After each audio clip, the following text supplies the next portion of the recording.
आकाशवाणी औरंगाबाद केंद्र ध्वनी चित्र.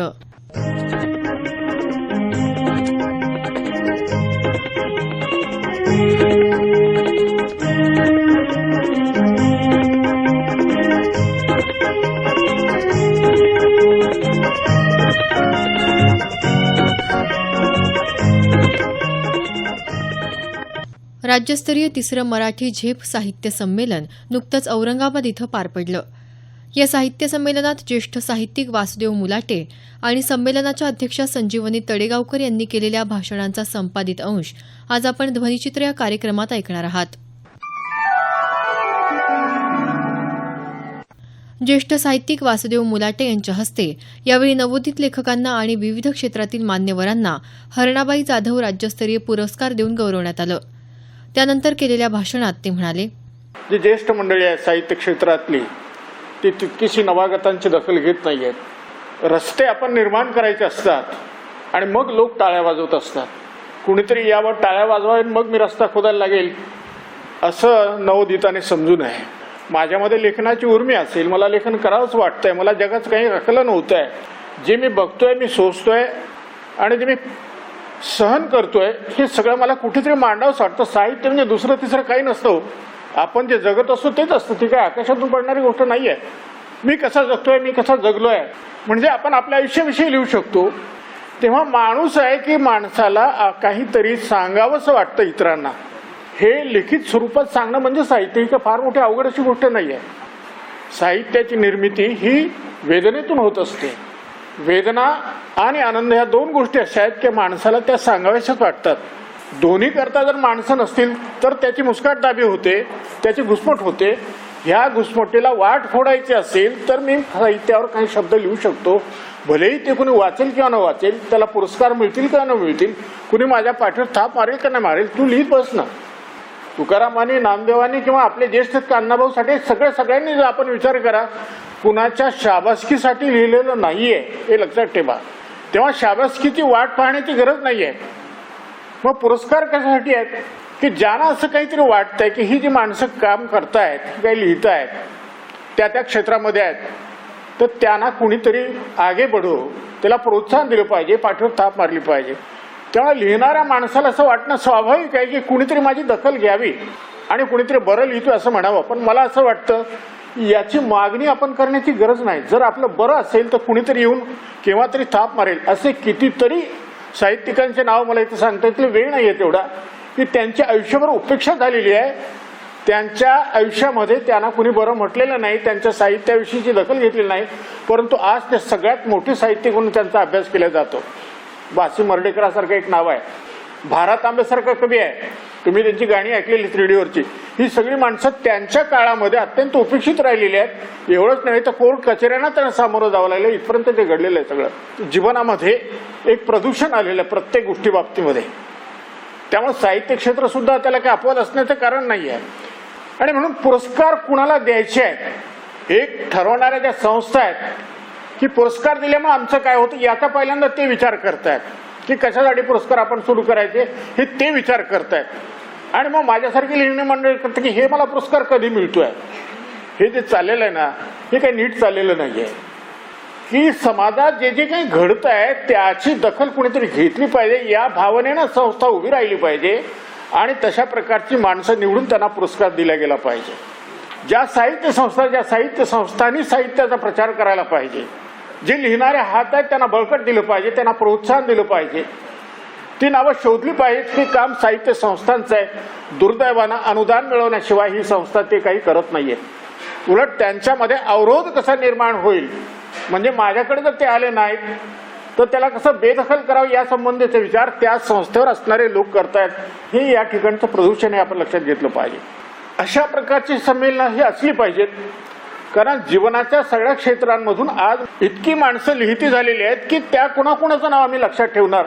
आणि लिहिणाऱ्यांची जी परंपरा होती, जी नावं पाठ होती आपल्याला, त्याच्या पलीकडची नावं आहेत की अशी नावं आहेत की जी नावं ही साहित्यात कशी काय होऊ शकतात बुवा, असा आपल्याला प्रश्न पडावा. अशा प्रकारची नावं आहेत.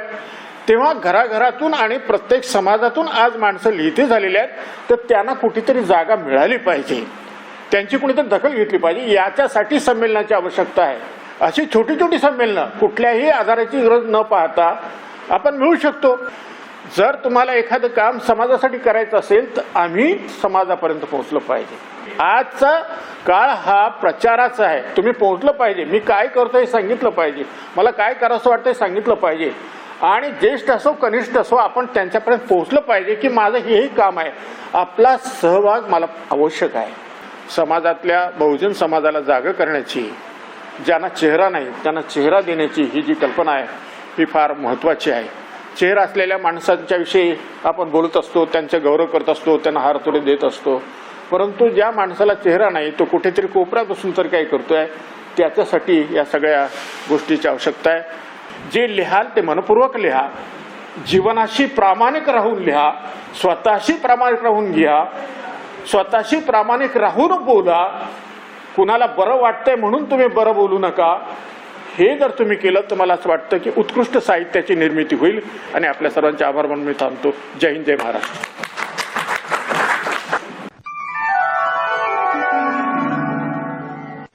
संमेलनाच्या अध्यक्षीय भाषणात साहित्यिक डॉक्टर संजीवनी तडेगावकर म्हणाल्या, चैत्रामध्ये झाडांना पालवी फुटते, चैत्रामध्ये पळस फुलून येतो. इतका पळस असा अंगोपांगी फुलून येतो की त्याचं सौंदर्य आमच्या डोळ्यांमध्ये आम्हाला तृप्त करून जातं. चैत्र म्हटलं की रखरखीत ऊन, परीक्षा, दगदग, घाम, ह्या सगळ्या गोष्टी जशा निगेटिव्ह आहेत, नकारात्मक आहेत, तसंच चैत्र म्हणजे नवचैतन्य, नवजीवन, नवसंजीवन. आणि म्हणून अशा या चैत्र पालवीच्या दिवसामध्ये हे तिसरं संमेलन होतंय, याचा आनंद आहे. संमेलनं ही माणसाच्या भूमिका व्यक्त करण्याचं एक माध्यम असतं. माणसाला आपली भूमिका साहित्याच्या निर्मितीच्या पाठीमागं काय जी आहे, लेखकाला म्हणायचं आहे, एकंदर भोवतालाकडे पाहताना त्याचा दृष्टिकोन काय आहे. एरवी त्याचे वाचक त्याला वाचत असतात, ऐकत असतात, अनुभवत असतात. पण समग्र पातळीवर जेव्हा एखादा लेखक काही बोलू पाहतो, काही मांडू पाहतो, तर ती अध्यक्ष म्हणून ही जी काही भूमिका आहे तर त्या माध्यमातून अतिशय चांगल्या पद्धतीनं मांडता येते. आणि म्हणून संमेलनाचं महत्त्व माझ्या दृष्टीनं फार मोठं आहे. संमेलनं ही कुठल्याही पातळीवरची असो, ती गाव पातळीवरची असो, तालुका पातळीवरची असो, जिल्हा पातळीवरची असो, अखिल भारतीय पातळीवरची असो, तुम्ही जर बारकाईनं पाहिलं असेल अलीकडं तर संमेलन म्हटलं की त्याच्या उलटसुलट चर्चांनी रकानेच्या रकाने भरतात.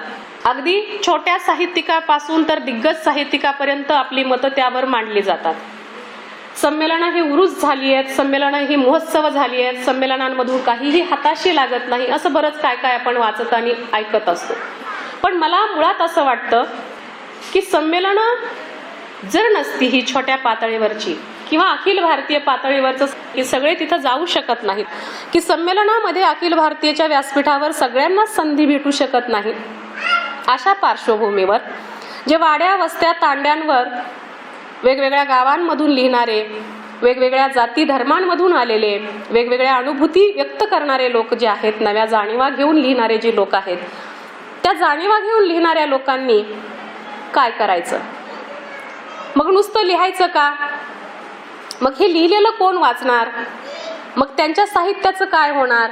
हे अशा अनेक प्रश्न उपस्थित होतात.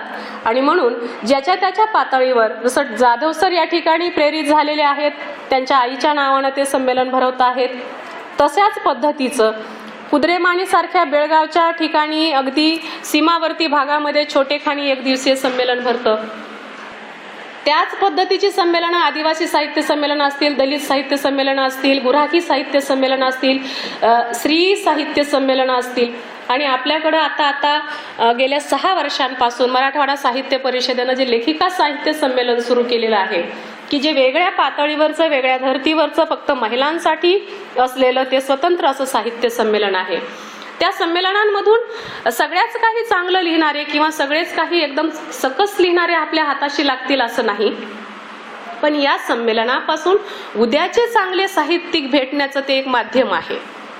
या संमेलनाच्या ठिकाणी व्यासपीठावर येऊन आपल्या कविता, कथा, आपलं साहित्यिक सादरीकरण जे लोक करतात, तीच लोक याच्यातून निवडून जसं आपण खडे निवडतो तांदूळातून, गव्हातून, तशा पद्धतीची ती निवड असते आणि तिथून गाळणी होऊन आपोआप चांगल्या दर्जाचे साहित्यिक पुढे जातात.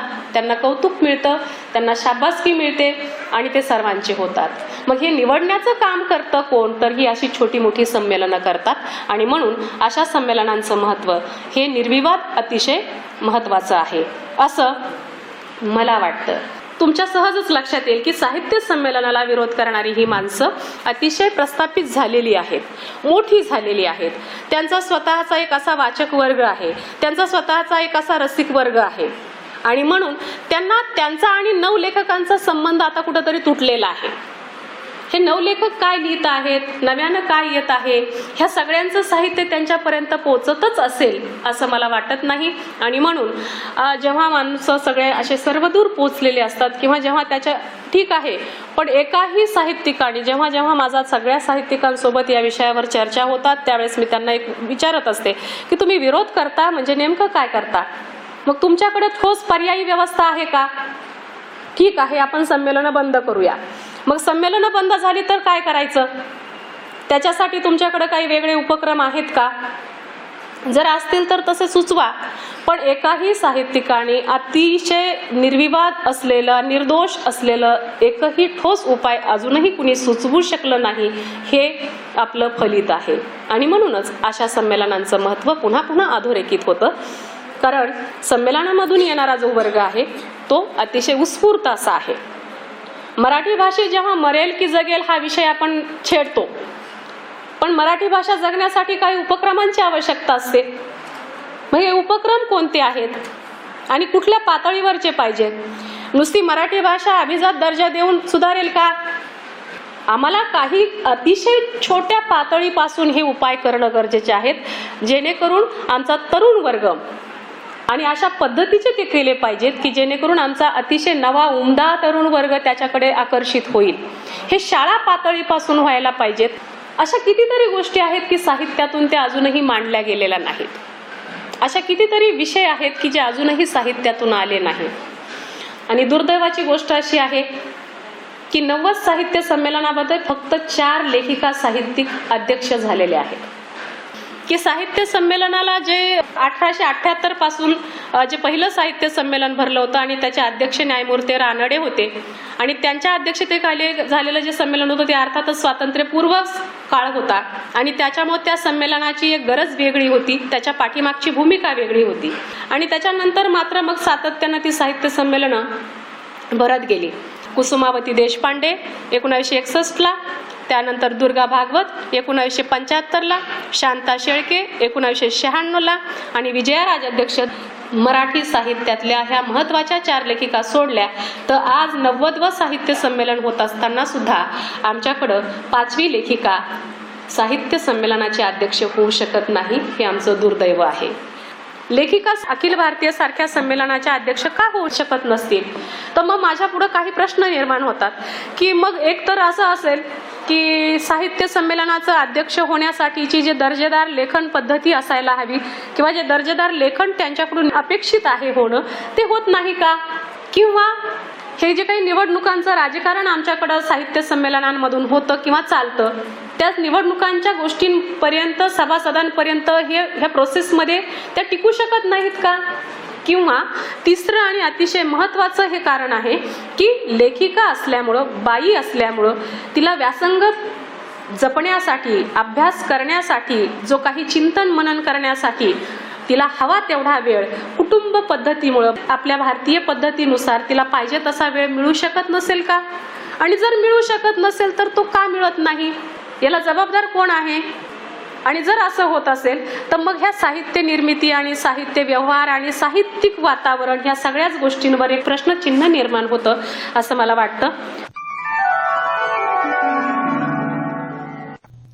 ध्वनिचित्राचा हा कार्यक्रम आकाशवाणी औरंगाबाद केंद्राच्या प्रादेशिक वृत्त विभागानं सादर केला. सादरकर्ते डॉक्टर राहुल तिडके. निर्मिती सहाय्य रविकुमार कांबळे.